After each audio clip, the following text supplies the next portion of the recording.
Good afternoon, everybody. Thank you for tuning in to this afternoon's Blue Room, where we will be discussing mental wellness awareness, the workplace, and working life. We have some great panelists, Dominic Offer from Bristol Global Mobility, Michael Lloyd, the founder of Workplace Mental Health Charter, and last not least, Paul Smith, founder at Includability. So great panelists, be an absolutely amazing discussion, such an important topic. I'd like to thank the sponsors of the Blue Room and Cyber Networking, without whom this really wouldn't be able to take place. So AVQuest, payment processing, Integrum PMS by AvQuest, PMS and channel manager, Pluxa service departments in Birmingham, and again, last not least, Owl Marketplace Global, really. So we've got Justin from Owl Marketplace who will say a couple of words. So let me take this off. Add that. It's all very complicated here, people. And we'll bring Justin along. Hi, Justin. Welcome. Hey, Richard. Thank you so much. Thanks for joining us. Thank you very much, and thank you for your sponsorship of the Blue Room. If you'd like to tell people about our marketplace. Yeah, for sure. Yeah, thank you, Richard. And yeah, good morning, good afternoon, everybody. So my name is Justin Webster. I'm the Director of Global Supply Chain here at Owl Marketplace. So Owl stands for Options Without Limits. And we're a tech-based solution for the sourcing of service departments. What makes us different from other providers, I think, is our technology is super easy to use, both from a relocation management company perspective and from an end supplier. Really, really easy, not difficult, not onerous.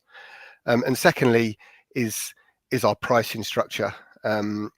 What we're trying to do, or what we're doing, is introducing our clients' relocation management companies direct to the end providers. So there's no ongoing commissions.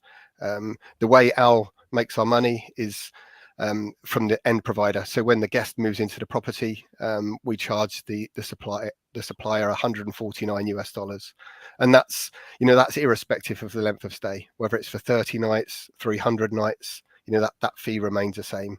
So just cutting out so much of the layering of the cost. Owl's been operating for the last 2 years. Primarily to begin with was just in the US and Canada, where we have over 400 suppliers. But I was brought on board September of last year to grow our supply chain globally. So we've made some huge steps in the last sort of 5 months, bringing on suppliers all over the globe.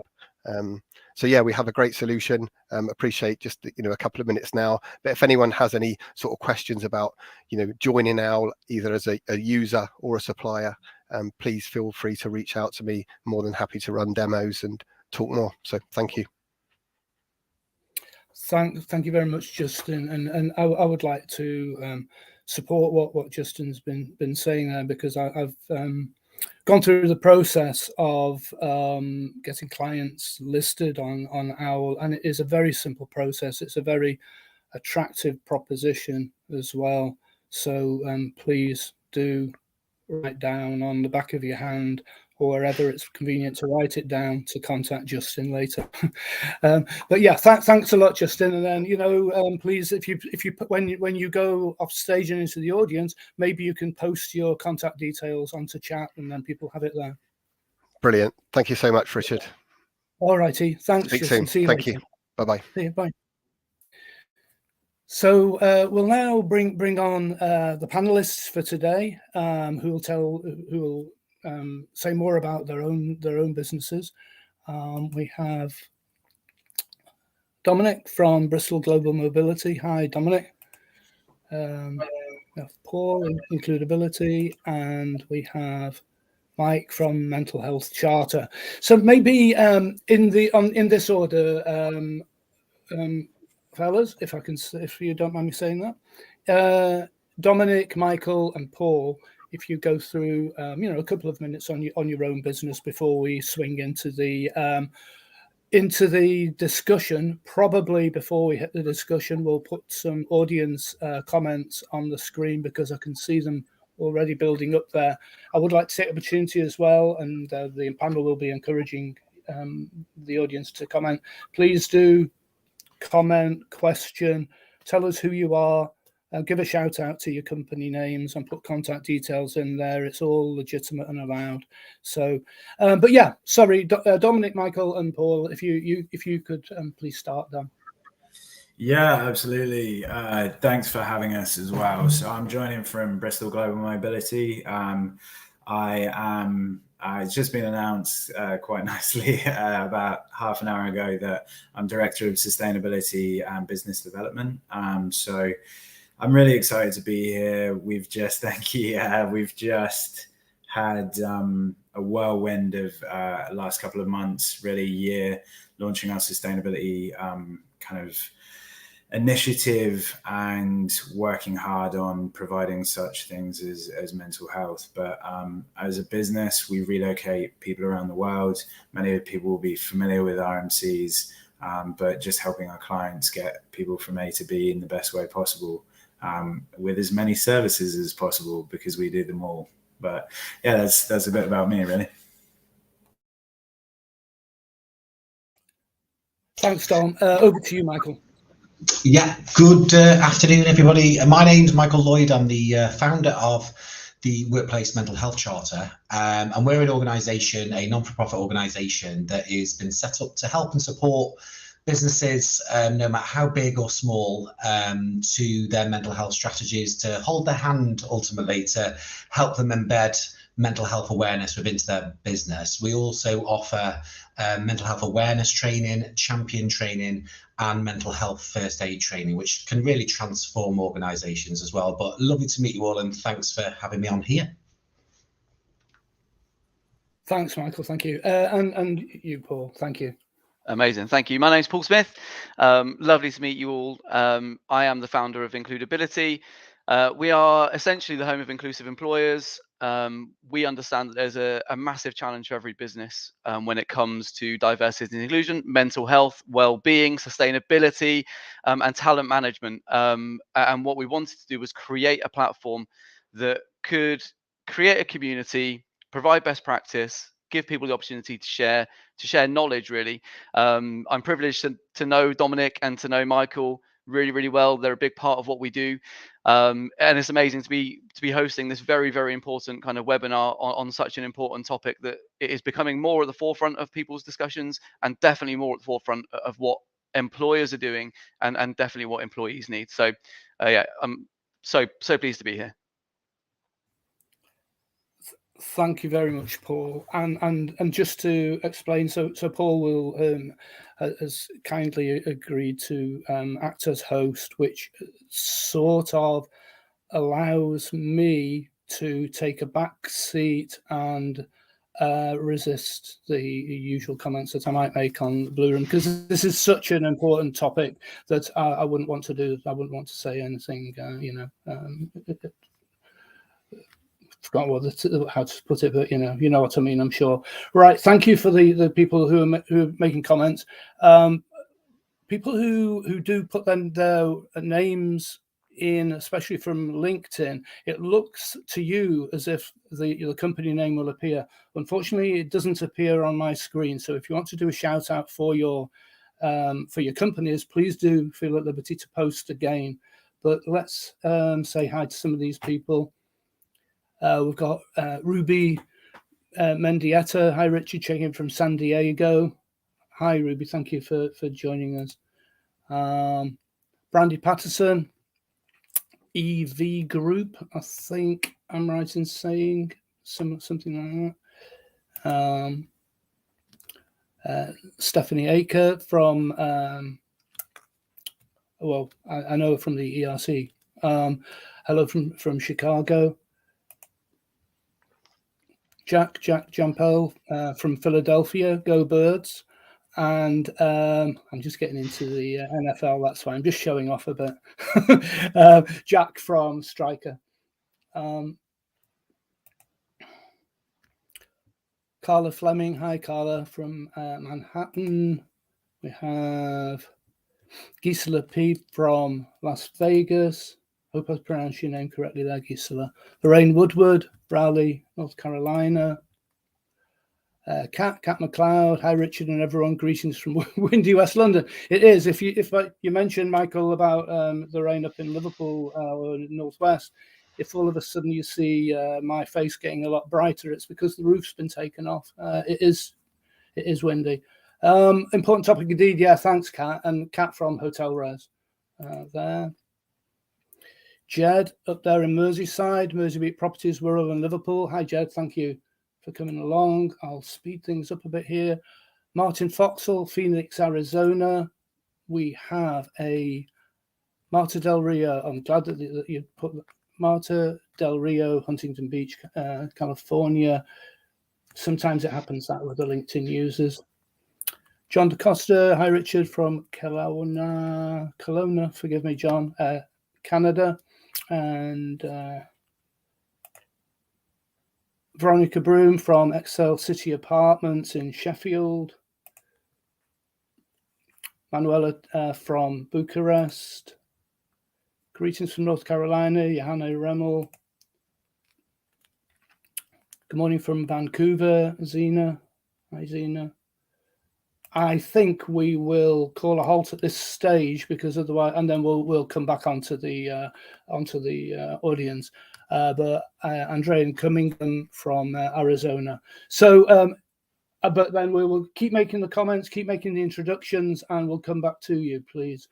So let me get rid of that particular one. We'll move you to the top right there. I think we may have lost Michael with his Wi-Fi. He did warn us on that one. He did. Can you hear me? Yes, we can. Yeah, we can hear you, yeah. So sorry, yeah, I'm trying, so you keep going. Lovely to see everyone all over the world as well, so apologies. Thanks, Michael. Yeah, it's the winds here. Storm Eunice or whatever it's called, isn't it? We had Storm Douglas last night. Right, so yeah, Paul, over to you, please, if you would, to kick off the conversation. Thank you very much indeed.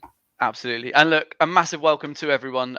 It's great to see so many people from across the world. Certainly here in Oxford, it is blowing a gale. It isn't very nice at all. But just before we do go on, obviously, we're going to be talking about some very sensitive topics today. There will be times where we might talk about kind of our own personal stories as well, which will resonate with some of the people that are here today. So what we're trying to get out of this is to kind of raise the awareness, increase the communication, and encourage good conversation around mental health in the workplace. But before I do that, at least hand over to Michael, just a very, very important message before we do start. So Michael, over to you. So yeah, welcome everyone. Apologies you can't see me. I'm not being rude, I promise. I just can't. We've got so many issues today with internet and network, so apologies, but hopefully you can hear me okay. Yeah, it was just, this is going to be a very open forum, an honest conversation surrounding mental health, which is the best approach you can have with mental health. So hopefully we'll talk you through that, but we might be sharing some personal stories. You might want to ask some questions from your own personal experience, but obviously your well-being is really important to us during this webinar. So if you need to take a step away from the screen at any point, obviously do so.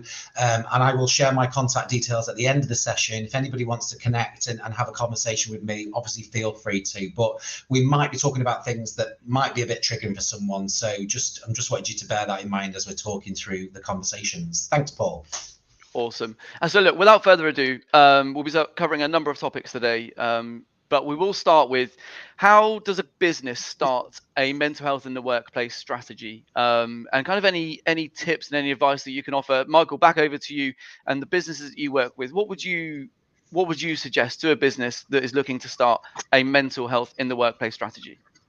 Yeah, absolutely. I mean, you've got to think about leading the way to building that mentally healthy workplace. And there's so many things that we can do, and there's so many different steps that you can take. And what's important is when you're thinking about that mental health strategy within your business, It's not something that you set up today, it's all in place tomorrow, and there we go, we fixed it, we're off. It's actually the learning curve from it and doing more and more monitoring, reviewing and improving. So 4 sort of steps, gain that leadership support, which I know we're going to talk about in a minute, about coming from the top, which is really important. Identifying your needs within your business and also developing that plan. Speak openly about mental health in the workplace, including any personal experiences as well. We're all quite happy to talk about physical illnesses and physical disabilities, but actually talking about mental health has a stigma attached to it. But actually, if you can create a conversation within your business that 12 months of the year, you can have an open conversation every single day about mental health. We all have our own struggles with mental health. What is important with mental health is actually we all have mental health, just like we have physical health. So there's lots of things that you can do. You can communicate a zero tolerance approach to sort of bullying and discrimination. Make mental health an objective of your business. Lots of businesses now that I've worked for as well is induction happens with employees. They talk about that health and safety part of induction, but they only concentrate on the safety element.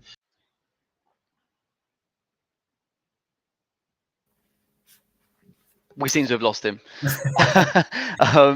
But again, what he's saying is absolutely right. Is there are different things that businesses need to be doing in the first instance to start that strategy? Gain that leadership support, identifying what's important.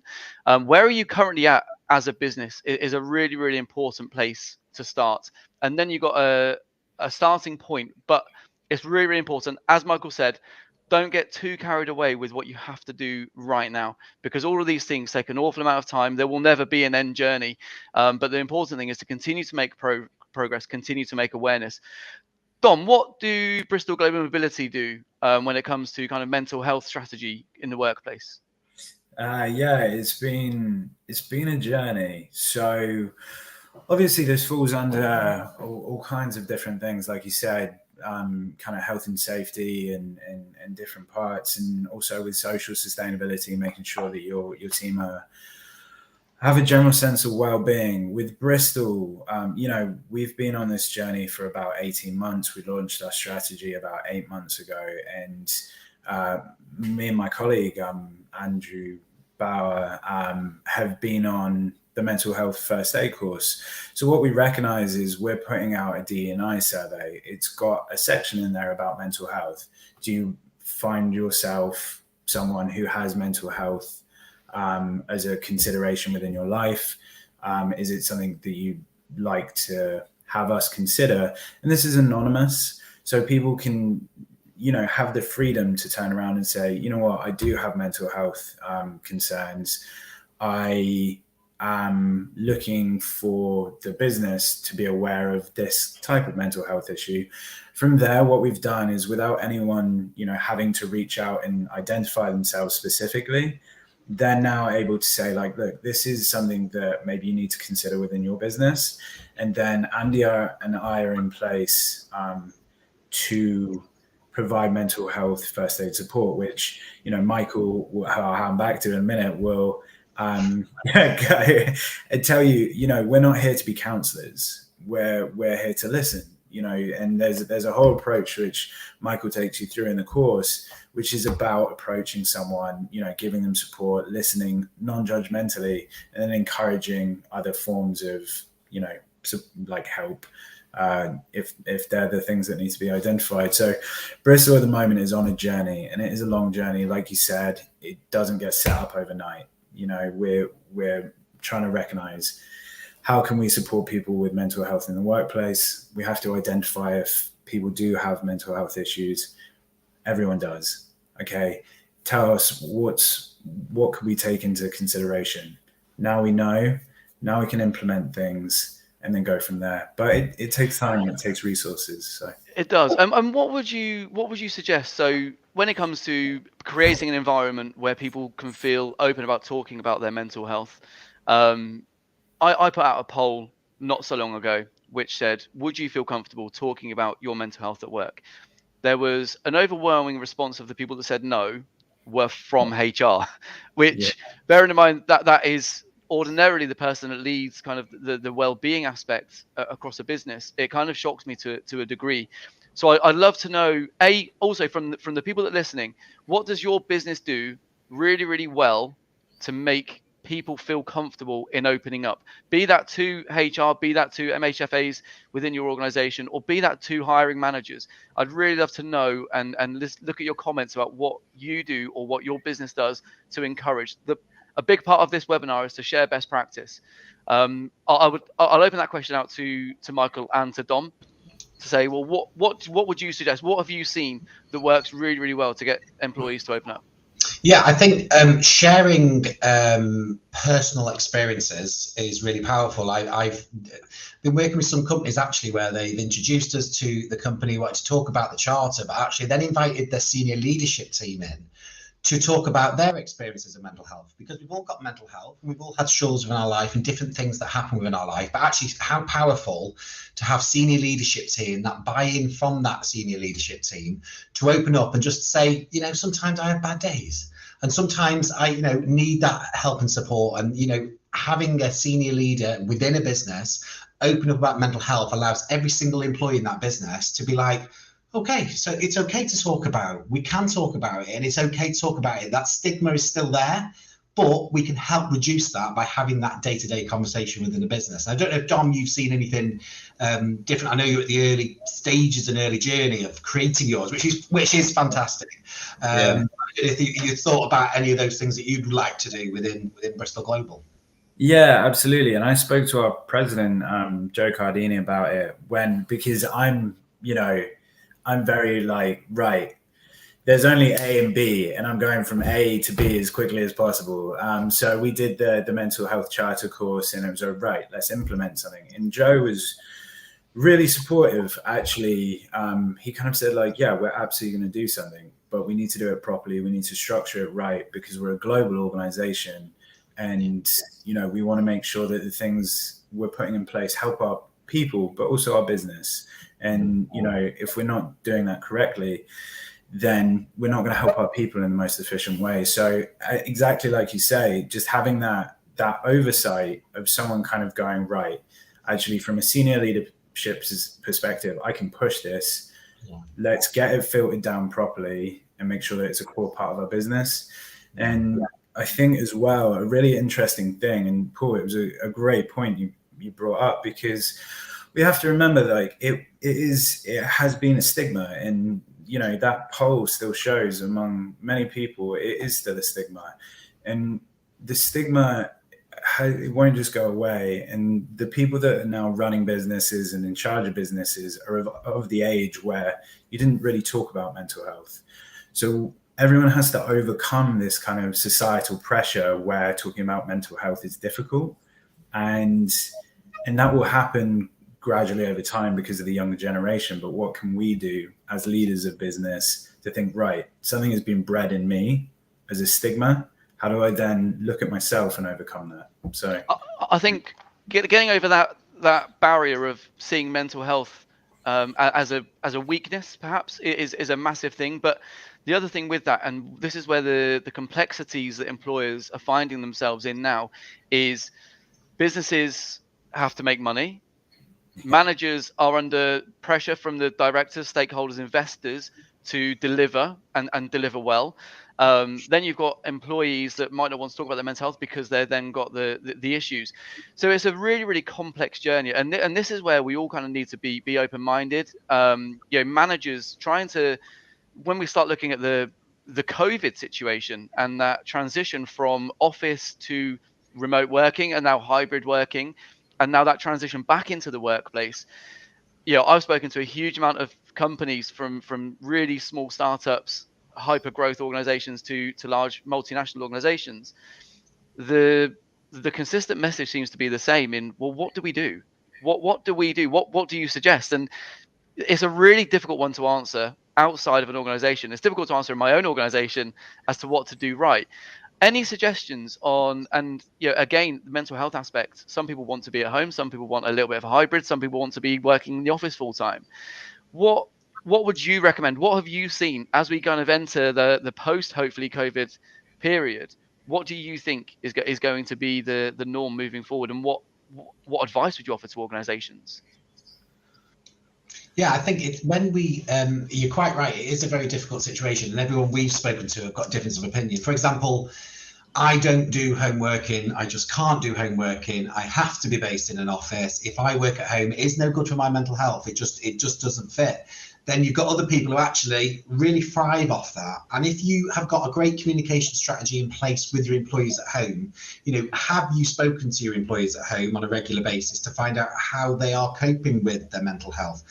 If you're somebody that can actually switch off from work and have that separation from work and home life, then fantastic. But you might be a person that actually genuinely can't switch off. Have you got that space in your house that actually allows you to have that workspace, or are you still lying on the couch or on the bed and completing your work? And I think for a lot of businesses, it's that communication that actually, how are you going to manage the mental health situation in terms of asking people to return back to the work? They might still have those anxieties around the workplace and people still worried about COVID and stuff. It's something that what you've got to do is you really need to have that communication come from, not just send a letter out saying this is what we're going to do. Actually, let's get together, let's discuss it, let's see what's best for everybody in terms of how we move the business forward, with everyone's mental health as well, because there's going to be a huge split, and it's going to be really difficult to understand actually what is the best way for our business now. Before COVID, I would have never entertained home working. It was just never something that was on my agenda, whereas now it's a normal thing. My team all love working from home, probably because they're not in the office with me, but they absolutely love it. I always check in with them. We've got like a little group on WhatsApp and stuff to check in with each other, but we also have our mental health walk. So at lunchtime, when we have a little meeting, sometimes we'll go for a walk and talk, and there's lots of things that you can do that you can implement to help with that strategy. If your strategy is you're staying at home forever or you're coming back to the office. But what is key and where it falls short is the communication not being with the people that it's affecting. And that's something that you can really make a difference on, getting the buy-in from your employees to be able to support their mental health and the journey that they're on as well. And Dom, you mentioned that you'd put out a D&I survey, which did kind of touch upon the subject of employee mental health. When you kind of return to kind of the office, was that kind of mentioned, was that a question that you asked them in terms of what would their preference be?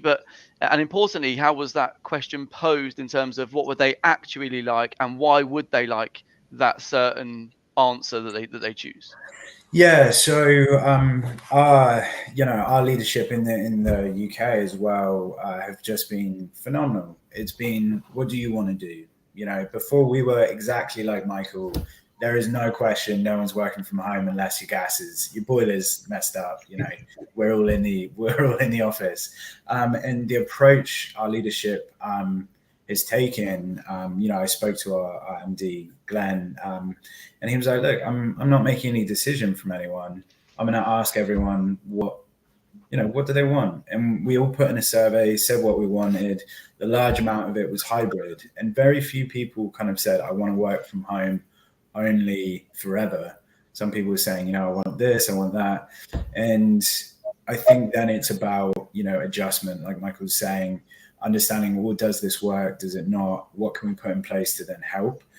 Because we've, in the last 2 years, gone through something no one thought we could go through. We've all had to learn to adjust. And just because the pandemic is over, it doesn't mean that we have to stop adjusting. If anything, now is our greater time of adjustment, because now we have the freedom to adjust. And it's that freedom to adjust that we really have to kind of consider carefully. And for your point about smaller businesses, I think it's that really classic thing that everyone's getting a lot of pressure at the moment to do all these strategies, to do these things. Your strategy doesn't have to be 5 years, we're going to do this every month, every day, every week. Just talking is the biggest thing in the world. Just having the ability in the environment where you can say, do you know what? I'm struggling today.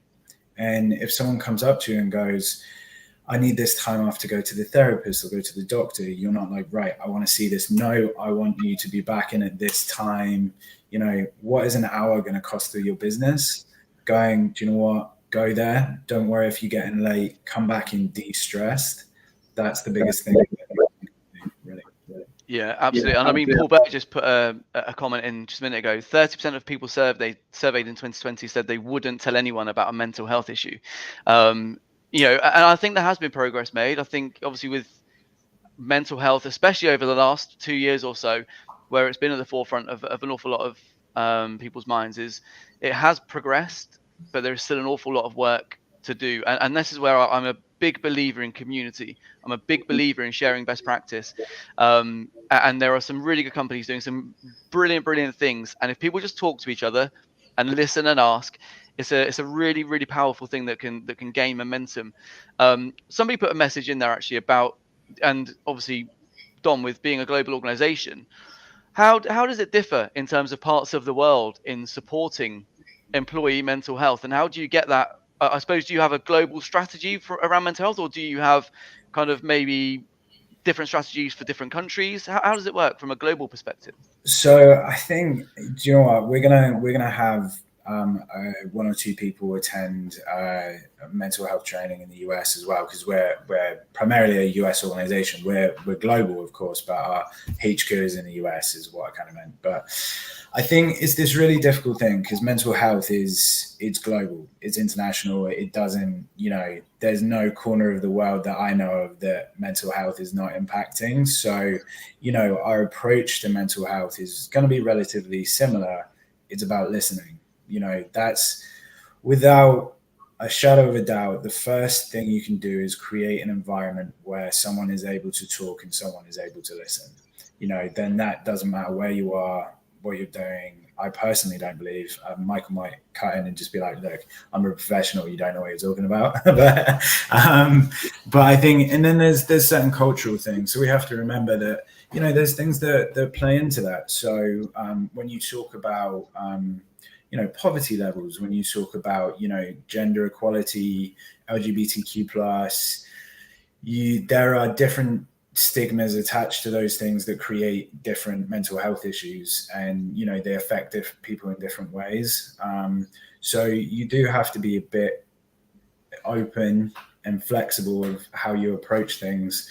But for me, we will support people, within the US. Someone will be there to talk to them in time zone, with that kind of mindset, and we'll expand that as and when we can. And then, our approach is mainly, well, I'm not a counselor. I'm not going to counsel someone. I'm just going to sit and listen. And then I'm going to go either tell them where the best place to go is, or go and research it for them, and then hold their hand to get there. So yeah. I don't know. What's your thoughts, Michael? Yeah, I mean, the global stretch, at the end of the day, we're all humans. We're all having the same experiences. We all have those traumatic events that happen in our lives. The difference is those professional helps and those other supports actually are going to be very different in the different countries. But, it's quite easy to get access to that information. And as an organisation, as Bristol Global, it'll be very easy to get access to that information. So the mental health first aid, or the mental health awareness, or champion training is ultimately an international standard that allows you to follow a process which is about listening and communicating, empathetically rather than sympathetically, and thinking about how you can help and support anybody wherever they are in the world, but having the resources that you need to be able to take that conversation forward as well. I just thought I'd mention about the mental health first aid, actually, because I'm sorry I dipped off, so I apologise if I'm covering something else, but some of you might not be aware of what actually a mental health first aider is, potentially, and it is designed to sort of teach people to spot the signs and symptoms of mental ill health, and provide help on a first aid basis. Just like doing a physical first aid course, it's the mental health side, and it teaches people to recognise the sort of crucial warning signs of mental health. So embedding MHFA sort of training within your organisation or your community also encourages people to talk freely about mental health. We go into organisations and we start doing some training, everybody starts asking, what's this training that you're doing? And actually that might be the start of a conversation that they want to start. They've been struggling for a long time. They might have built up that courage to come and have that conversation with you. And for you to be able to say within your organisation, I'm here to support you.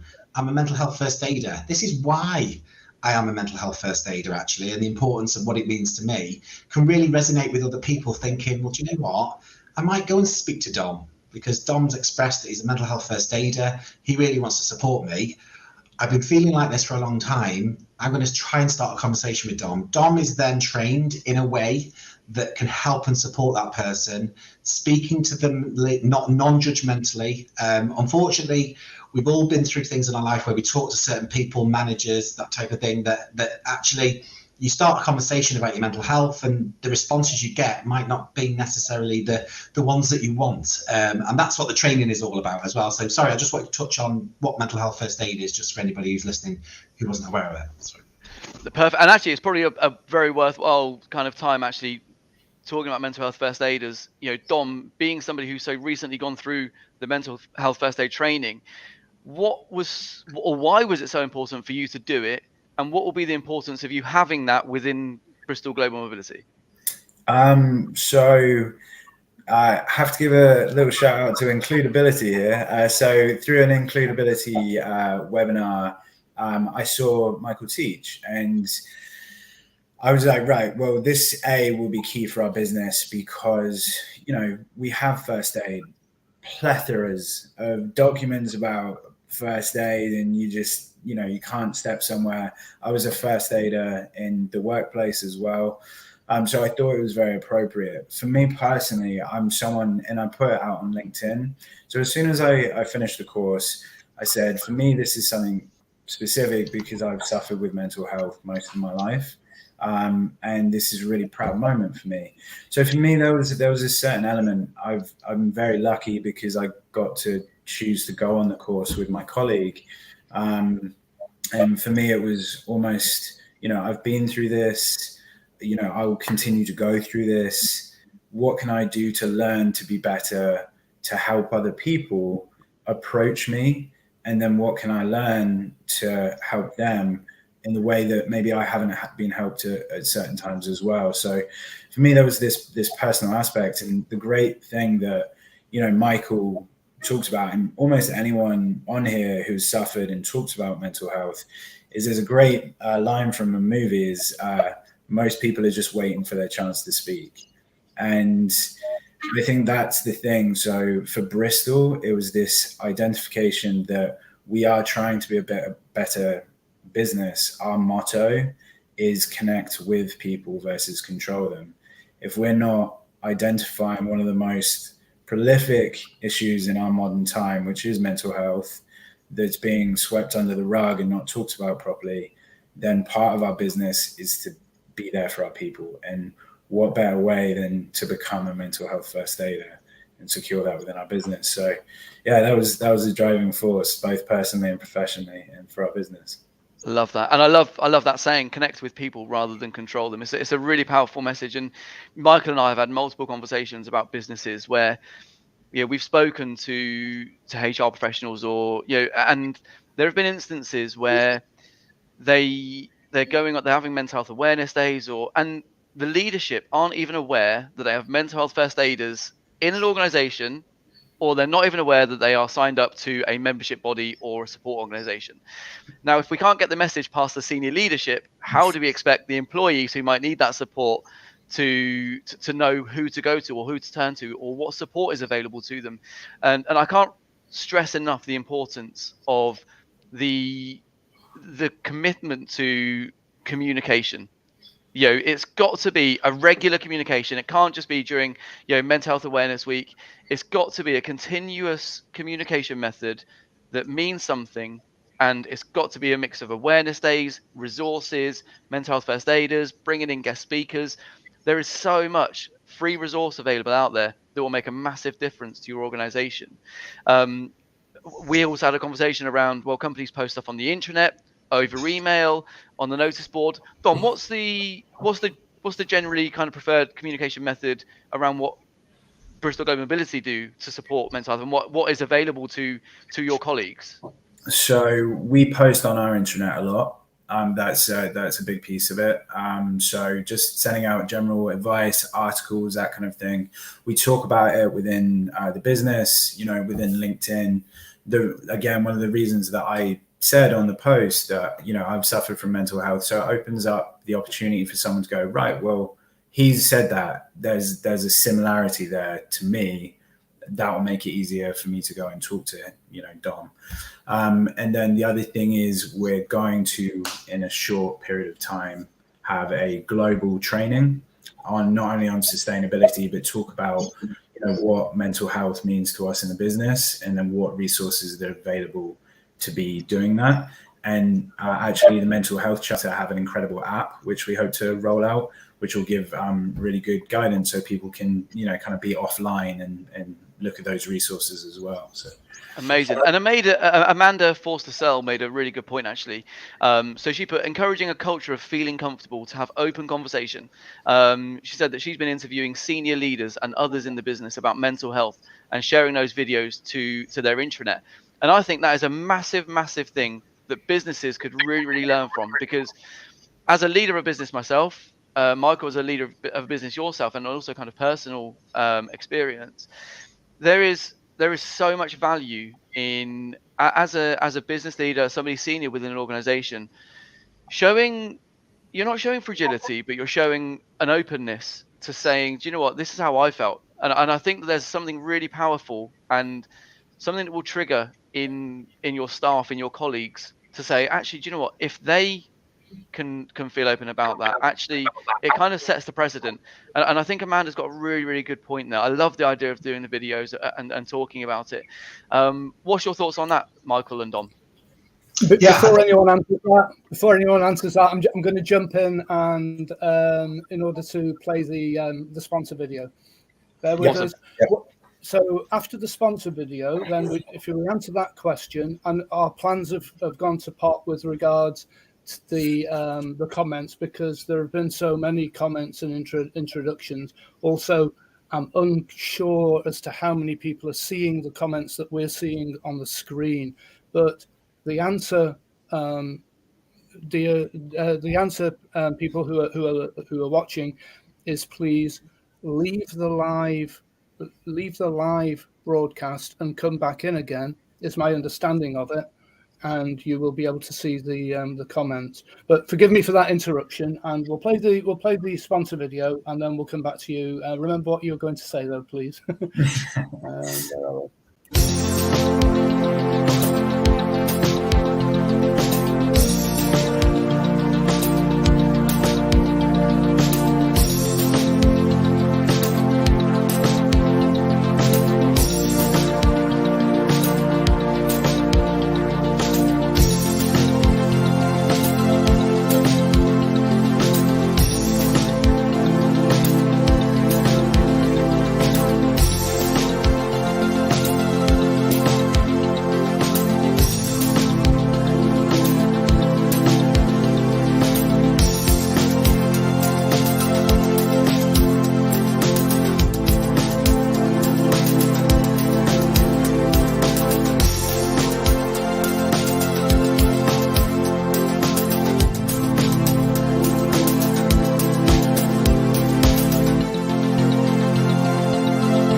Back again. Thank you once more to the very valued sponsors of the Blue Room and Saba Networking.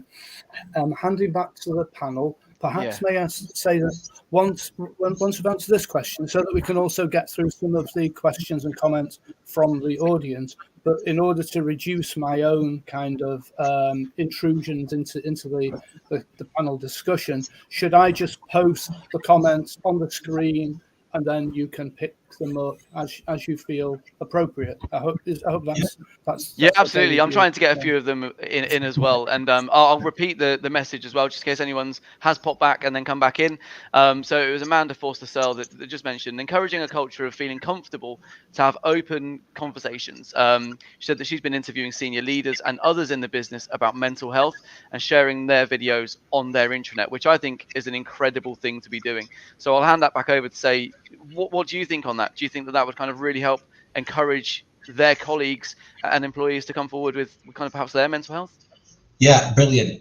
Amanda, thank you. It's really nice to hear that's part of your strategy, which is obviously driven by you because you're probably very passionate about it, which is really fantastic. Yeah, the more we do about creating that, open conversation, letting people talk about it, coming from senior level, really just makes every single employee in a business think about, actually, this is okay. It's okay to talk about it, how I've been feeling. If you're feeling like that, there's potentially 1 million plus other people feeling like that, but you might feel that you're the only one feeling like that. Amanda's, as an example, actually, as part of your mental health strategies, you will have people in your business that have lived experience, have been diagnosed with a mental health illness, or have family and friends connection who are very passionate about it. I can't put it more at the front to say those are the people who can really drive your strategy, and then not annoy the senior leadership team, but get involved with the senior leadership team to say, you haven't really got a choice here. I want to talk to you, and I want to actually, put what you're saying across. And if you're happy to, it's really, really powerful. So, Mando, well done to you. Really powerful for that. Giving your staff that voice, whether it be from a senior leadership point or not, and taking care to involve those who may feel less powerful, that they can participate freely in any conversations you're having, whether from a senior leadership team all the way. But there's lots of things that you can do. You can do staff surveys if, I think they're dying a little bit, aren't they, now, staff surveys, but they're still very, very important. Small group meetings. Lots of organisations have health and safety committees. Why not have a mental health committee? I don't think there's anything wrong with that. I think it's really good to open the conversation and start having that conversation as well. Suggestion boxes. Think about, each business is different. You might have intranet sites. Please do use them. Obviously, with the charter, why we created the app is because we were working with businesses that had notice boards only and didn't have any other way to communicate with their staff. So we felt we could really touch the staff in terms of getting those conversations and notes across as well. So there's lots of things that you can do to add to your mental health strategy, but identifying champions in your business, like Amanda, I hope that's you, Amanda, that actually really can drive the vision forward, and that is really, really crucial. So well done you, brilliant. Just to interrupt, as a random act of kindness, as it is random act of a kindness day, we'll plant a tree on behalf of Amanda in the includability forest for being such a massive champion, and love that idea. So Dom, over to you. Do you think Bristol Global Mobility would do something similar to what Amanda's mentioned there? Yeah, 100%.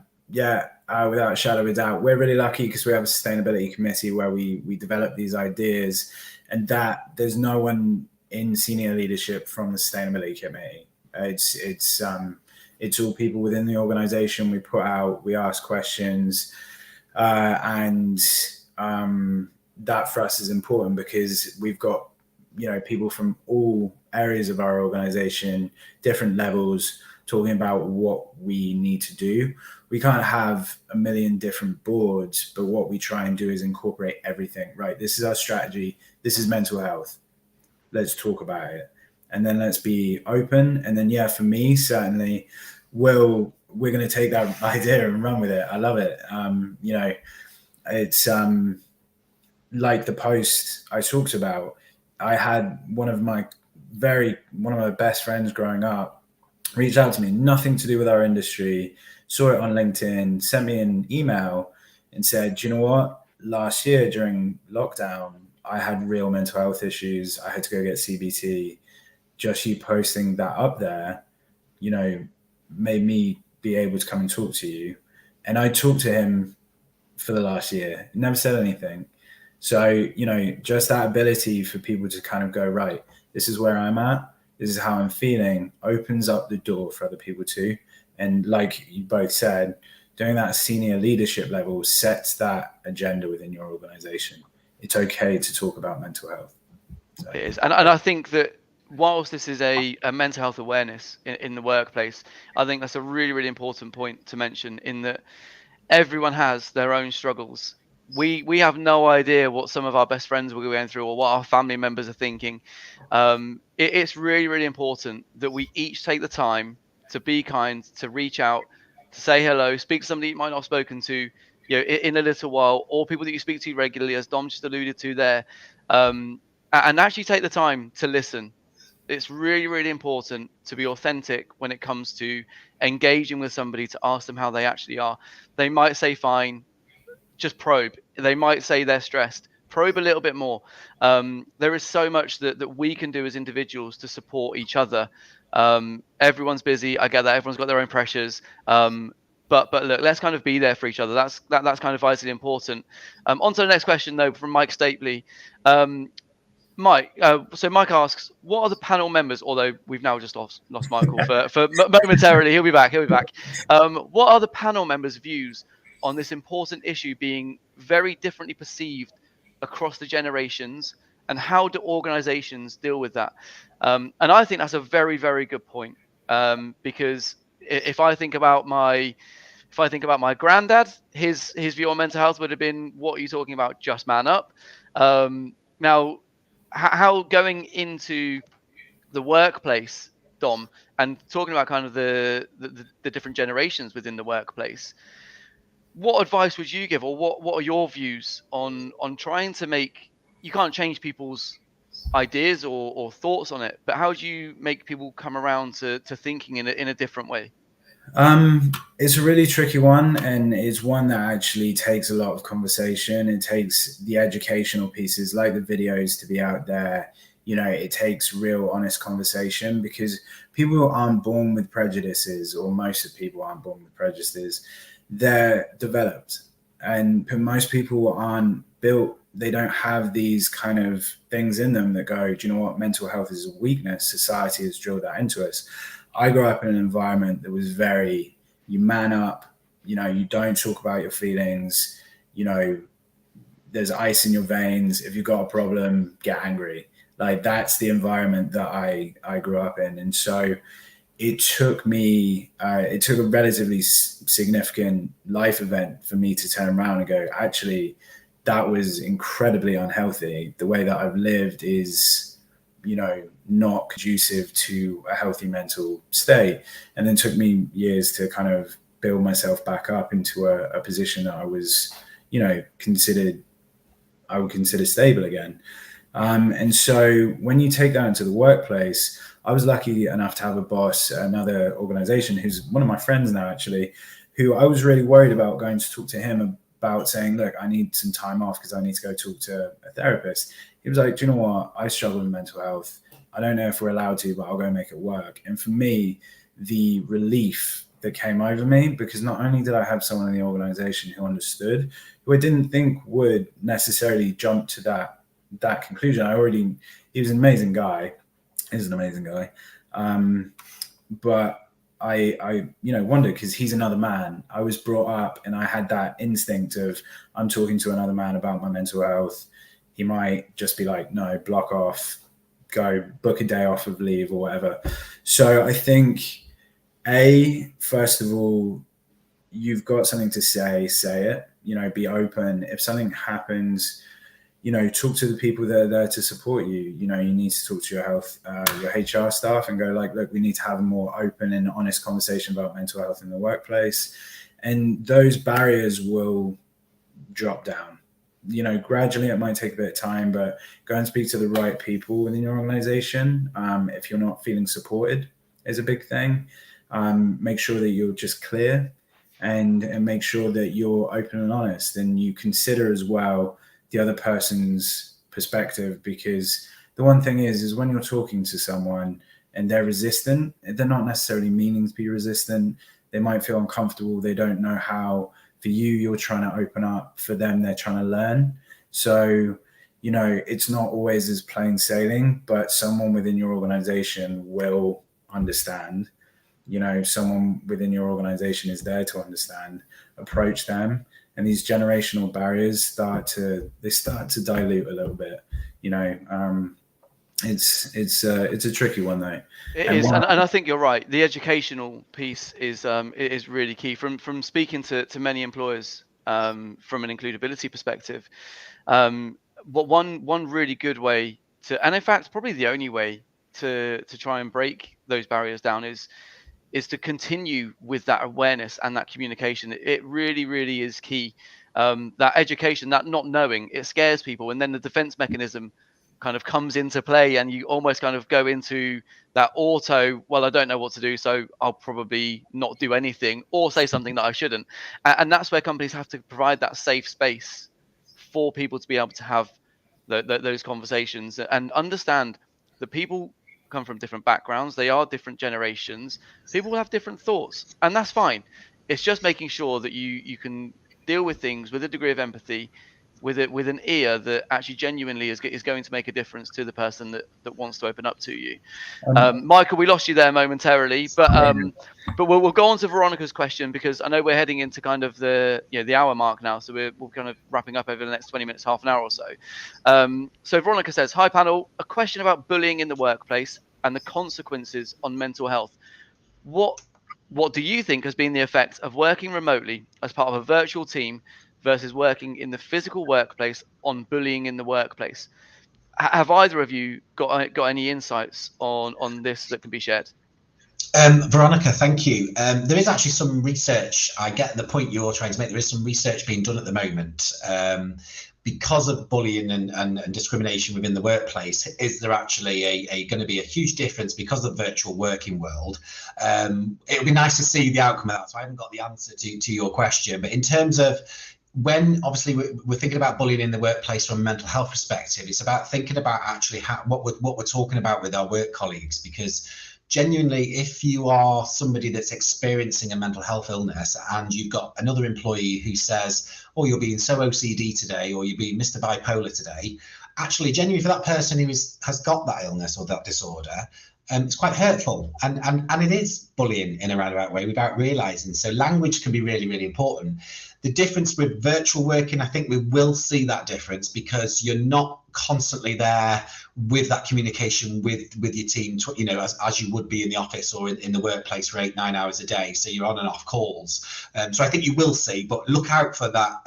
It's being done now. Mind have been part of it. We think mental health to look at bullying and discrimination in the workplace, and they're expecting a decrease. And it'll be interesting to see the outcome of that as well. So watch out for that. Brilliant. On that note, I was speaking to somebody, and they said that they so ordinarily during kind of pre-pandemic times, in a meeting, everyone's in an office and the team get together. The manager was leaving her off of video calls, and in a way that's a form. It really affected her mental health, because she was thinking, well, is that because I'm not wanted? Is it because my thoughts aren't valued? But actually, the effect on not speaking to somebody, is almost as bad as somebody, physically saying something to somebody. And I think you're right. Richard actually mentioned before. I know, he's kind of almost backstage now, but flippant comments. Those throwaway comments that you might say almost as a defense mechanism, or because you think it's funny. And actually he's reappeared magically. But Richard, I thought that was a cue for me to make a flippant comment. So here we go. You absolutely could. But kind of, why don't you tell us what you told us when we were kind of backstage beforehand about the flippant comment and how it's made you think differently? Yeah, thanks. I was. Because of my kind of respect for the panel and the topic that's in discussion, I have felt that I should rein back the comments that usually come to mind very quickly, because this topic is just not something that you can take lightly, and so the whole, just considering this whole topic over the week has made me kind of like examine how I think and how I talk, and the condemning remarks that my family make about my humour, and I maintain it is humour, but they're just a bad audience, as the saying goes. So yeah, it's made me examine myself and the fact that why do I need to make those flippant remarks? Why do I need to? Why do I need to? And we talked about a kind of, I think, a defense mechanism, did we, Paul or Michael? Yeah. And I'm very happy for you to. If I find it too difficult to listen to, I'll go back off stage. But if you tell me what you think, what that reflects in my own personality, that would be. And by the way, we might as well throw in the fact that Blue Room rhymes with Blue Moon, and I'm a City fan, and so if anybody has suffered over the years, it is indeed me. So let's throw that one in. But yeah, you're now basking in glory. So yeah, I know. But the problem when that happens is you just start worrying about how long that will last. So you're never happy. You're never totally, it's never totally good. But yeah, no, over to yourself, really, with that kind of thing. With what, I've as a classic sort of boomer in some respects, I've always felt fairly resilient to anything. But am I? I mean, how tough are people with that regard? And is it indeed a weakness, of course, to kind of almost am I in denial? So over to you to pull my personality apart. I was just going to say, actually, when it comes to mental health, it's looking at the vulnerability factors and stress containers. Let's talk about stress for a second, because we're more comfortable talking about stress in lots of situations than we are mental health. But depending on how big your stress container is, Richard, and the vulnerabilities and the experiences you've had in life will depend on how well you can manage your mental health from a good aspect or a bad aspect. Me and you will have had different experiences. I could have had something that happened in my life. We are very different people potentially, so we are going to react very differently to that. Something that might affect me for a day might affect you for a year, and that's how our mental health is fluid. And just because of how you're feeling right now, you might have no diagnosis of a mental illness, you might have really positive mental health, something happened this evening, you then still have no diagnosis of a mental illness, but then you have poor mental health, depending on how well you can cope with your vulnerabilities in your life. And then on the other hand, you might be somebody with a diagnosis who has poor mental health and someone with a diagnosis with mental health. So it's a continuum.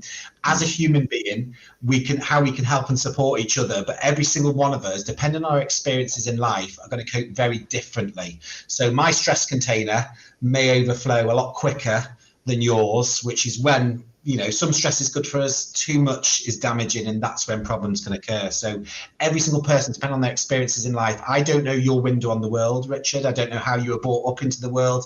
I don't know the experiences that you've had when you were growing up. And without knowing that, I can't judge and say, how your mental health is or how you are as a person.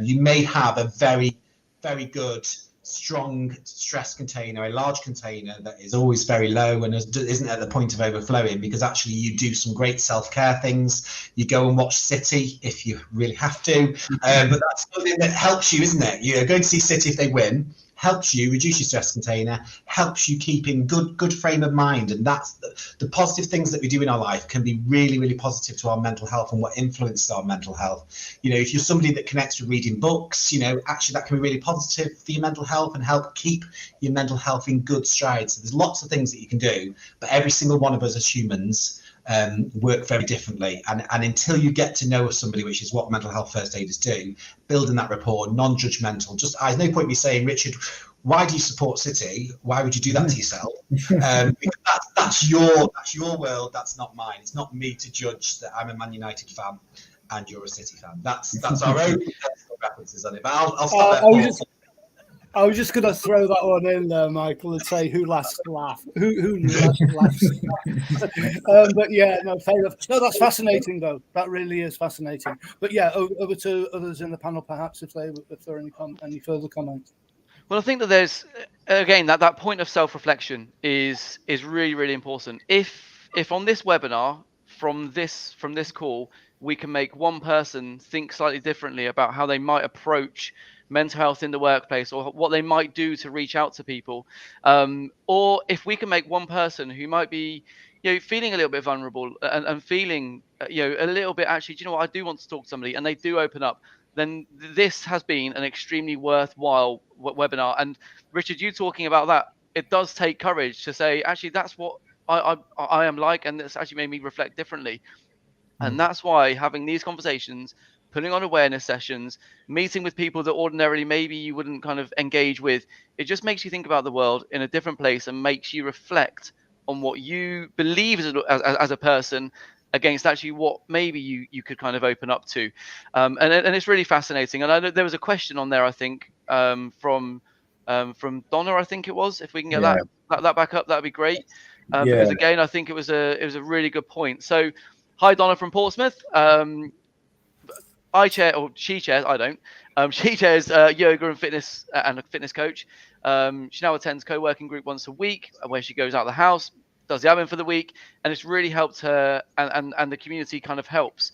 I think that from an employer perspective shouldn't be overlooked when it comes to hybrid working and allowing staff that ability to go out when ordinarily it might be you work 9 till 5, you've got to do this work, and you kind of, the ability to help somebody's mental health from having that flexibility is so key.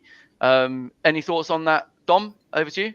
Yeah, we regularly say get out of the house at lunchtime. You know, I was talking to my colleague Zena about it today. Actually, when you're at home, it's like you have lunch, you're sat in front of your laptop. You know, I'll go do the washing up, or I'll go put the laundry on. Whereas normally you'd be in the office, you'd be focused on work, you'd have your hour, you go out, get something to eat, you talk to your colleague.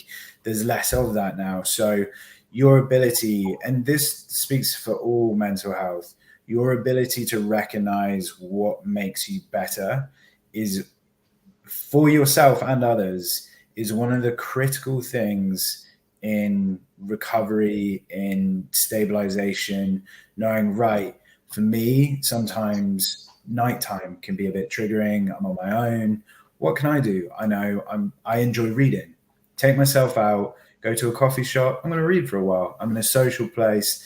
And, you know, for Donna, that was yoga. Again, meditation is in yoga, exercise, diet, exercise, and talking are the three things that are going to create a foundation of a healthy person. You know, mental health, physically, socially, those three things you're not going to go wrong with. Eat healthy, exercise, talk to people.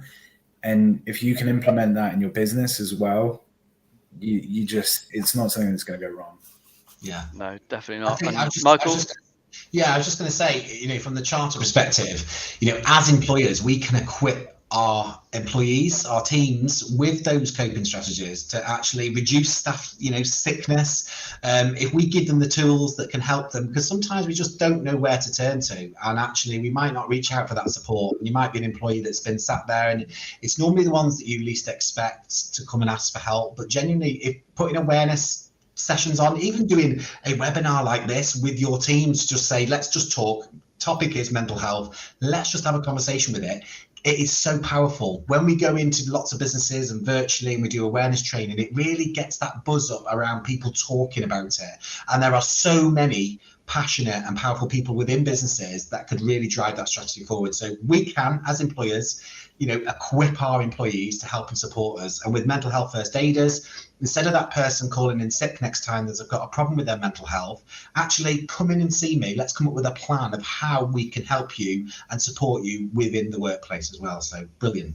Definitely. And I love Judy Peruski put, hi all. Love this. Be positive, be kind, be a leader, and most of all, be aware. And it's a really, really important message, because for anyone that's a hiring manager, or as a manager out there and you're leading a team, if you've had a bad day, just remember that any actions you take will have a negative effect. If your words are negative, they will have an impact on the person. If you're in the office, it's quite easy to kind of spot it and recognize it. If you make a flippant remark, if you have a reaction because somebody's made a mistake, that remark can lead to somebody being very different from their mental health state. So it's really important to take 5 minutes away. Nobody means to make a mistake. Nobody goes to work, you know, saying, right, today I'm gonna mess up. What I'm gonna do is I'm gonna mess up. Nobody means to do that. So be kind to everyone, be supportive, because actually the difference that can make is massive. So Judy, you're absolutely right. Be kind. We're all here for each other, right? Yeah. So Manuela Toma. Oh no, we've changed now to Michael to Paul Burgess. Manuela. From a positive perspective, the pandemic has raised acute challenges in GR management. Mental health issues generated by inclusion at workplace obviously existed before. The difference is pandemic made them acute and created awareness and need for reparatory action. And absolutely right. That is from a positive perspective. It has made a difference without a shadow of a doubt. Michael, have you seen that? Yeah, I think, you know, the positives, obviously COVID, the pandemic has just been awful for lots and lots of people, and especially for their mental health. But actually from a workplace perspective, actually now lots more people are talking about it. Lots more people are thinking, actually, what can we do to deal with this? Yes, mental health, it isn't just about actually people having really bad mental health. There's actually a positive side to it as well, just like physical health, and we need to treat them the same. So the pandemic absolutely, it's created an opportunity for businesses to actually really think about how can we support our workforce with their mental health, because that is so powerful. And actually, as an employee, you can feel like that, that business genuinely cares because they've actually done some awareness training, they've signed the charter, whatever they might have done to join an organization to show that compassion and support. That person then feels like, I've been feeling like this for a long time, maybe before the pandemic, feels like they can start that conversation. And that's the pandemic has had its positivity there. Dom, sorry, I didn't know if you were going to jump in there, but yeah, it has had that positive effect. So thanks for highlighting that. Really good. Brilliant. Yeah, no, I think that's pretty much perfect. It's been tough on us all, but if just being sat on a Zoom video means that we can talk a little bit more, a bit more openly because that person isn't in front of us, hey, that's a good thing in its own way. We need to learn to talk right. He says, ironically, talk right. We need to talk effectively. We need to talk openly, and hopefully, hopefully we can continue to do that in a hybrid model. And one thing actually that the employers have kind of been asking is how much responsibility should employers take for employee mental health outside of working hours? It's always one that I kind of really struggle with because they always kind of ask you for your own opinion. And then is it kind of, I suppose, is it then approaching on their own outside of work hours? What are your thoughts on the responsibility of employers taking some responsibility for employee mental health outside of their standard working hours? So from a charter perspective, we would like that support, in and out of work. But, what we suggest to people is how would you treat somebody with a physical health condition? Treat it exactly the same with mental health is the best you can do. What we say to mental health first aiders, we sometimes say to them, if you're feeling comfortable to go to the doctors with somebody, if you're feeling comfortable to go and meet at a coffee shop after work, that's obviously you're up to you. But from a legal perspective, under the Disability Acts, that we have a responsibility as an employer under the laws to help and support that person. But if you're an organisation that wants to encompass mental health first aiders who can help outside of work and have that support mechanism there, but treat it as the same as you would a physical illness, it should be treated exactly the same from a minimum perspective. Yeah. And I think that probably leads on really well to the next point, is the difference between empathy and sympathy. Because, sympathy is just, I'm going to let Michael take this because he's the professional, but, that's the difference between inside and outside of work, really understanding what someone's going through, offering them empathy and just going like, do you know what, I feel bad for them. They've got this, but we're at work now. Yeah. So, yeah. And I think, thanks, Dom. I could talk about the difference between empathy and sympathy for hours because I'm very, very passionate about it. But ultimately, thanks, Paul, for that message as well. So, sympathy involves sort of understanding from your own perspective, and you will use things like, if you're having conversations with people and they start talking to you about their mental health, we tend to naturally go with the sympathetic approach because we feel like we're helping, but also it allows us to end the conversation a little bit sooner if we be honest with ourselves. We use those things, well, at least you've still got a job, or at least, if it was me, or when I felt like this is what I did. But actually what empathy does is the total opposite of it. It involves putting yourself in the other person's shoes and understanding why they may have that particular feeling. So it's about connecting with that person. The most powerful thing you can say to somebody from an empathetic point of view when they share something with you that's a real concern to them, real pain to them, is, I'm really glad you shared that with me. Instead of, well, don't worry about it, you'll feel better tomorrow, or go home, get some sleep. Actually, I'm really glad you shared that with me. Do you want to share some more? Let's have a conversation about it. So empathy is really, really powerful. it is also, I make it sound so easy, it's not easy. We tend to, as humans, always go down sympathy route. Empathy takes time. You might be more of an empathetic person, and I'm really pleased if you are. That's fantastic. But it does take time in our conversations to actually switch that from sympathy to empathy as well. And we do lots of that on the courses that we do to talk about those differences. Really gets people to think about how what they're about to say next can be so powerful to that person who really needs some support right now. Thanks. Yeah, perfect. And I think also, we've got, what, 15 minutes ish left, I think.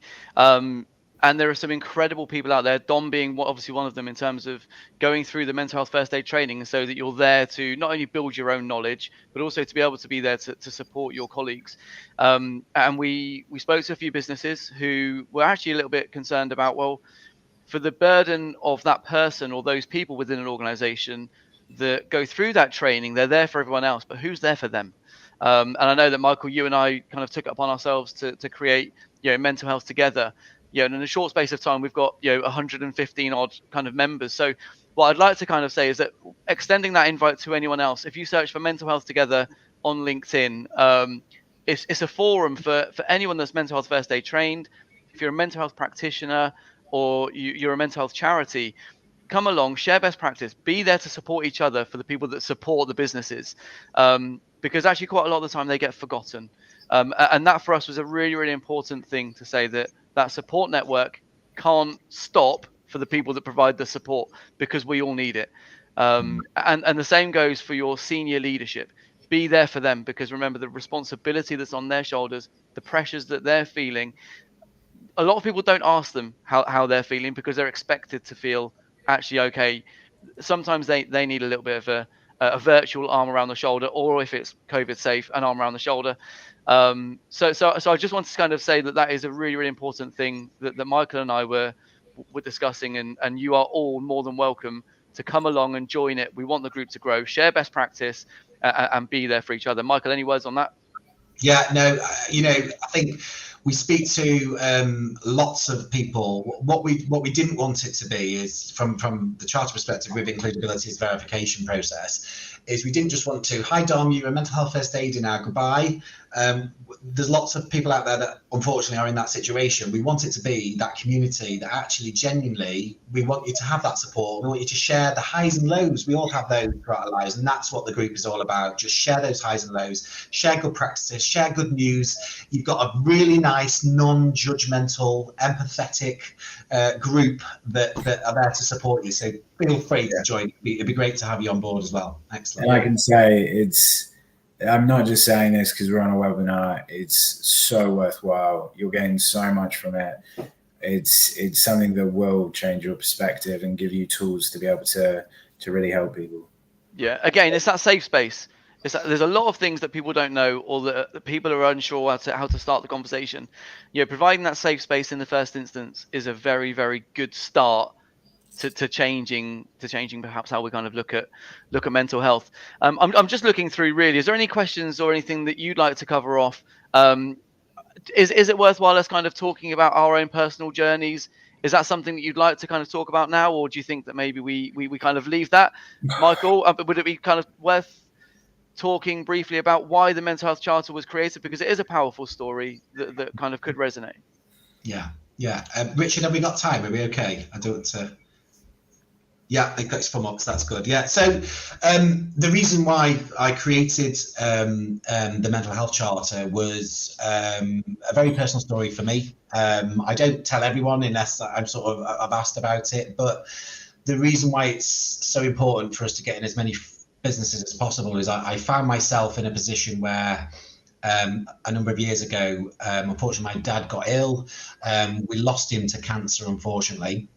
And that is a traumatic event for anybody to go through who is experiencing death within families. And actually, for most people, within a couple of weeks, that traumatic event sort of passes and on you go with life.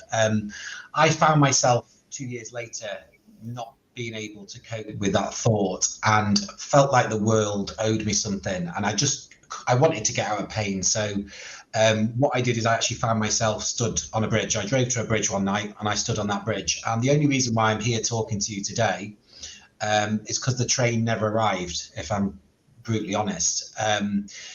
I was working in a very high, in HR, within a very senior position. I was always looking after everybody else and their concerns. There was nowhere for me to turn to ask those questions. You know, I really needed some help. I didn't know who to ask. When I started asking the people that I thought I would be able to ask, they said all the wrong things that actually made the situation worse. So I can't emphasize enough the importance of actually, when I stepped off that bridge, something changed within me that said, this is wrong. I need to reach out for that help. But had early intervention have happened, and had they have had mental health first aiders or people with empathy to respond to me and how I was feeling and the things that I wanted to hear as I was suffering with the loss of my dad, and I think, had that have happened, I wouldn't have been in that situation if that would have dealt with right at the beginning. Early intervention, knowing that there's supports out there, knowing that people want to help me.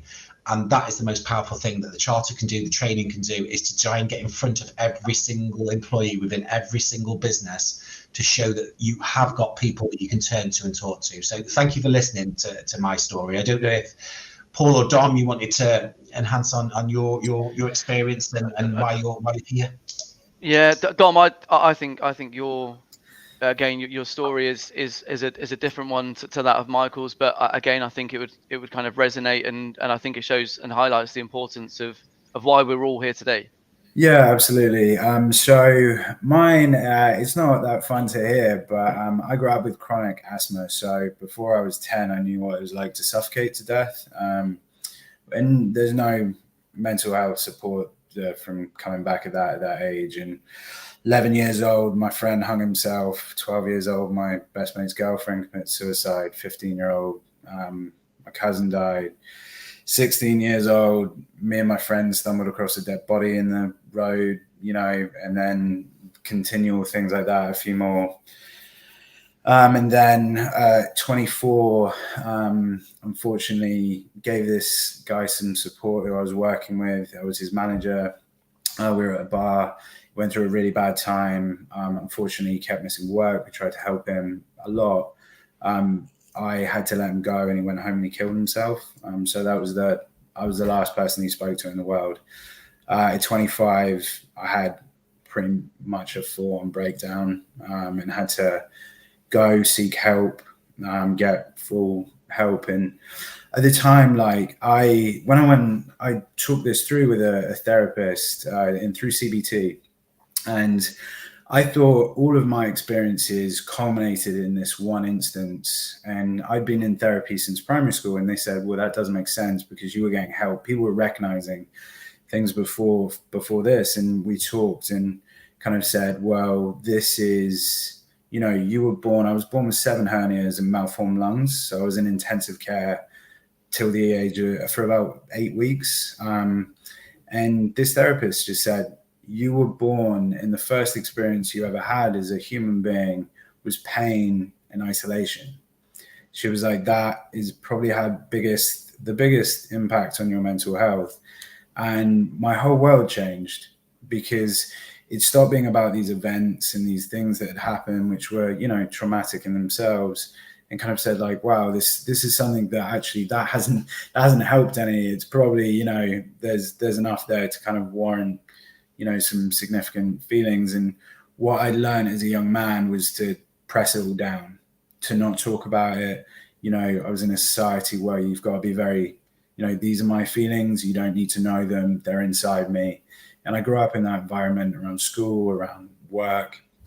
And that led to at 25 not being able to cope, to not being able to express what I'd been through, and essentially led to me having a mental collapse. And it's been a long journey. And, you know, from understanding that, from going through CBT, they're saying, okay, well, you know, you have a personality disorder. This isn't something that kind of, there's some people that get it. Yours is probably pretty ingrained in who you are. So you just need to be careful with yourself. You need to understand where your triggers are, exercise, healthy eating, and go through like that. So, you know, it's, and for the biggest thing to take away from that is at no point did anyone sit down with me and go, are you all right? You know, and that probably would have made the biggest difference. And from that as well, I, as a mental health sufferer, didn't even know what was wrong with me. I just knew there was something wrong. So you're going to meet people along the way that, they don't know what's going on. And the best thing that you can do is approach them, give support, listen non-judgmentally, encourage the right places to go. So, you have to really, it's just about empathy. If you see someone sat down, sit with them, just listen, and it will help. Brandy just put a brilliant point. And look, thank both of you. Thank you so much for being so open. And Brandy just put, the body remembers what the mind cannot. And it is very true. And I've suffered with my own my own poor mental health, really. And that's, since a very early age, and for no other reason. I was brought up very well. My parents were very loving. I can't put a finger on why perhaps I have some of these silly thoughts, as I call them. And it might be that maybe I don't look at my own, I suppose, gauge of where I am in terms of stress, in terms of what is causing me to kind of have these thoughts, and they will be very, very random in terms of when it happens. But I do have them, and thankfully I am quite open. And speaking to the likes of Michael and Dom, and surrounding yourself with people that you feel comfortable enough to be open with. One of the big things that I've done personally is I've actually let go of a few friends who I realized had a negative effect on me personally, where all the conversations seem to be negative, and we go down the pub and it would be you're slagging somebody off, or it's always kind of that there's microaggressions, or actually that they turned out that they're not nice people. They're just not very supportive, and it's all more negative than it is positive. And actually, from includability, I think for me over the last 12 months, I've been extremely lucky to meet and engage with so many inspirational people, and on my mind, that has made an incredible amount of difference to me. So I would definitely ask you to exactly bear in mind what Dom and Michael have just said. Two very, very different stories, two very, very different backgrounds. Alongside myself, everyone's going through something, and therefore we might not be able to solve everything, but what we can do is kindness is free. Taking time to listen to somebody is free. Creating a mental health strategy across your workplace doesn't have to cost you a lot of money. It will take time, it will take effort, and it will take a commitment to do it. And that's really it. You can make it as complicated as you want, but there are people around that will want to talk to you, that will want to help you. There are businesses, and they might be competitors, but they will share best practice with you. And I think it's really important that if you don't ask, it can't be fixed. If you give that environment, and that goes with everything, whether that is diversity and inclusion, mental health, well-being, sustainability, we can't know everything, but if we do ask, we can start to learn. And that knowledge building, that building awareness, that communication, and that conversation can make a huge difference to your organization, to your existing employees, but also when you're going to attract talent. Having that ability. Sorry, Dom. Sorry, I didn't mean to cut you off there. And the one thing is, just to tack on, please, something that's really important to understand is I didn't talk to anyone until I was 26. I didn't, that thing that I've just told you, and there's a bit more to it, but I didn't speak a word of any of that until I was 26. So you going away today, the biggest thing you can take from this into your workplace, into your home life, just go and have an honest conversation with someone. Go and find someone, give them a hug. Go up to someone and just go, do you know what? Are you okay? And don't take the first stock answer. Just go, are you okay? Are you okay? If you could do anything, every single one of you, if you could find one person and do that with, the enormous amount of difference we'll see in the world just from this call will be, it'll be fantastic, and you'll feel better from it as well. I guarantee. Definitely. And again, it's a big part of how we can, one person, one small team can't drive an entire change across a business. It takes a massive team effort to do it. And I've made a few points around kind of what companies can do to support managers, and just recognize when somebody's had even a lack of sleep or even too much sleep, mood swings. When you're working from home, watch out for these kind of really small, slight changes in people. A lack of motivation when somebody might have ordinarily been motivated. Poor decision making. It has somebody actually who ordinarily is kind of hitting everything that exactly as you might want, have all of a sudden that started to change. What about a difficulty in focusing? All of these little triggers might just be that one little bit where you could go, recognize that, and now I'm going to have a conversation. So it's down to all of us.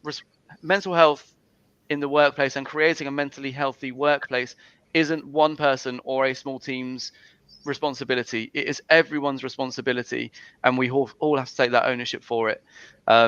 I mean, unlike me, but we are bang on an hour and a half. So, wow. So if anyone's got anything else to say, I would just like to say a huge thank you to Richard for setting this up, for Dominic for the invite to come on here, for Michael and for Dominic to share your experiences and your advice and guidance to organisations, and also to everyone that's kind of put in comments in the section.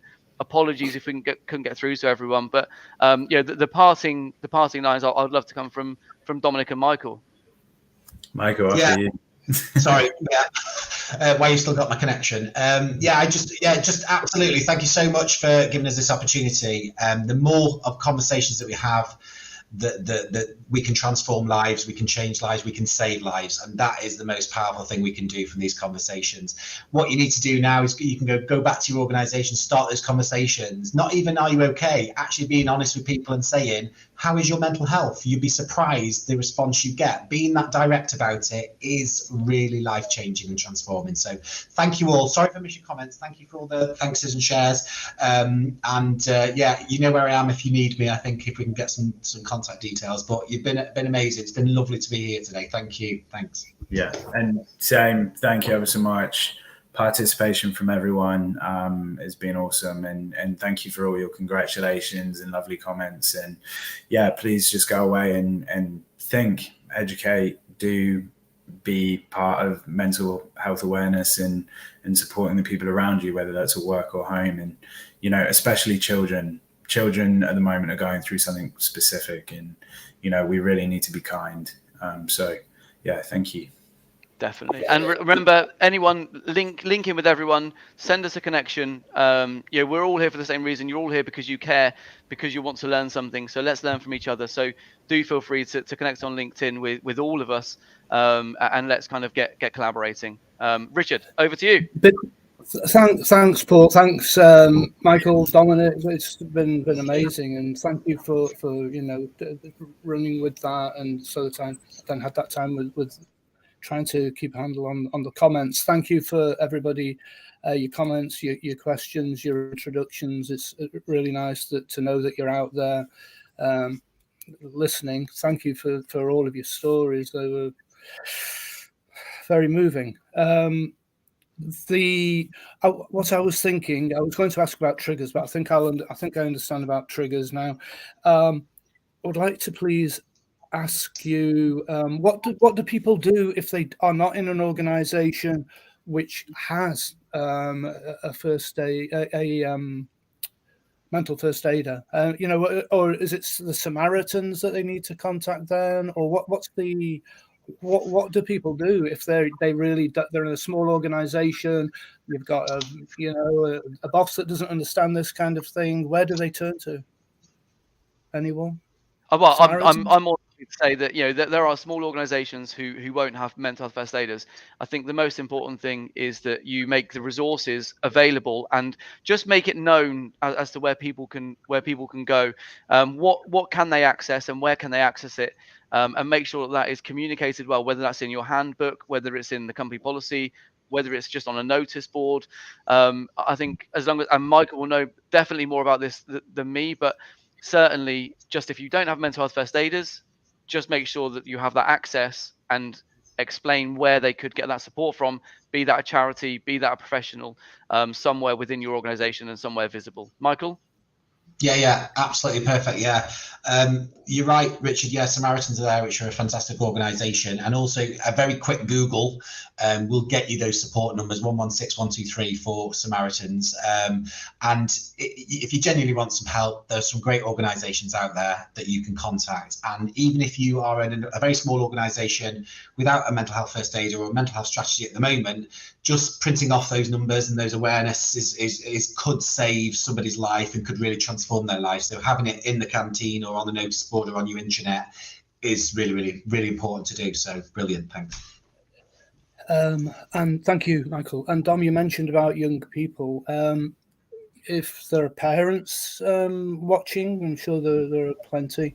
Are there is there advice that parents should give, or I don't know, how do they kind of communicate to the youngsters about where they go for help if the youngsters don't particularly want to be, if they want to keep it to themselves sometimes? Open talk, just keep talking. One day it will settle in, one day they'll come and talk to you. Like, they might resist you 99 times out of 100, but when they need to, they'll, knowing that you're there to talk, is a really big thing. Yeah, exactly. Young minds. Yeah. But always remember that as a parent, you feel connected to your child, and you, in some instances, if there's real mental health issues going on there, you have to be objective. Listen to what's going on, understand what the signs and symbols are. Like Michael said, Google can be a bad tool, but Google can also be a very good tool. Go and talk to your GP if you're unsure. Like, tell them the signs, the symptoms, the things that you're seeing. But children have social media now. They also have more Nike shoes than they could ever want and hope for. Social media, everyone's opinions is out there. Bullying's on the rise. Please just talk to children and let them understand that it's okay to speak. Yeah, absolutely. And also it's having that, there was one of my friends at school, and people saw him as a difficult child. He wasn't. He was actually, he was on the spectrum, and the people didn't know how to kind of necessarily control him. And the parents recognized that there was something kind of changing, and they went and spoke to his school teachers. And that was a really big thing for them to go and do, to say, please keep an eye on my child. And if you spot this, so they were working with their GPs, they were working with a mental health charity for kind of children and teens. And then they were working with the school. And I think it's really important. We've got to be open to having those conversations if we recognize it, at least, like Dominic said, with social media nowadays, there is nothing that is hidden, and children are so much more aware of everything than certainly I was. I didn't have access to any of that, so all of that does make a huge difference, and a lot of it is just understanding, recognizing, and acting. Fantastic. So yeah, thank you once more, lovely panel, and for sharing your stories, your time as well. But all of you very busy people, so thank you for that. There are a couple more comments that have just come in whilst I started speaking, so I'll put them on the screen. But then what we'll do after Shout is another great resource. Thanks, Paul. To Shout, text Shout. Right, so that's another one, and that's in the chat, everybody, if you want to pick up on that. And great reminder. So Stephanie says, great reminder. Also another reason for us as adults to shout. And awareness. Yeah, really good. Shout's if you. That's right. Yeah. Say that again. Sorry, Michael. Sorry, I was just going to say, Paul, great to shout about Shout. Sometimes you find people who don't want to talk, but actually texting, especially in the younger generation, it's quite an easy thing, isn't it? So text a Shout line. I'm actually a volunteer for them as well, and they do amazing things. So if you've got somebody who doesn't really want to call the Samaritans, then Shout and just a texting service is really, really great for them to have access to as well. So thanks for sharing that, Paul. Sorry. Also, Stephanie Aker just made a comment saying, great reminder. Also, another reason for us as adults to maintain our mental health and awareness so that we are able to support our children and be strong for them. And I think this is a really important message for employers, again, to recognize that, do you know what, business is very different today to what it was even 2 years ago. The pressures, the strains are kind of really built up on an awful lot of people, including children. Children have probably been through more than adults over the last 2 years, and that's only going to have an impact. So if somebody doesn't quite work at 100%, why? Understand why. And a lot of that could be down the stresses of the children, that the parents worried about the children, worried about the children's mental health, and it's affecting the parents' mental health. It is complex, but actually with a little bit of time, a degree of empathy, and authenticity, and actually recognizing that the business needs to change the way that they are looking at certain aspects. And I think that's a very, very good point, Stephanie, because there's a lot of pressure on parents to be strong mentally, when actually all the pressure kind of, a bit like leaders in a business. The leaders in a business are meant to be there to support their employees. Parents are seen to be there to support their children, and it gets difficult for everyone at times, and that's why we need to be there to recognize and be there to support. Fabulous. Thanks, Paul, and thank you also once again, Michael, Dominic, for everything. I will bring this broadcast to a close now. Thank you, everybody, for tuning in live, and for those who are watching the recording.